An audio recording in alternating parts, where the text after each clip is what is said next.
So if he has like 16,000 rand to spend on the aparo, why doesn't Zaga ya flight over?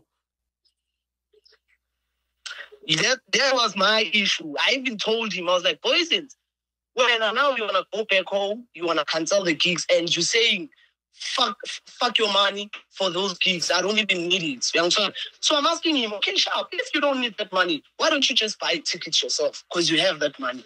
You understand? And I would speak a start. Lo muntu lo uthanda drama. Monga bheka ama live wakhe wonke lawo i3. Ukhuluma ngento ezidifferent. Sinini nikhuluma ngabo Paul, sinini nikhuluma ngami, sinini nikhuluma ngo DJ. Like I understand what's going on. Uhlala uhanya byang. Monga understand. Mara chelete rana le ngwana ke.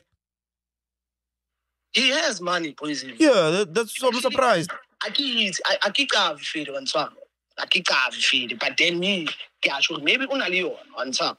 Because even there's a promoter here, né? That promoter was like, okay, Poison, because you're crying now and you wanna go back home. Because if you feel like too short and you DJ, they're gossiping about you, what. Me, I can book you a flight. You're gonna leave tomorrow, which is today.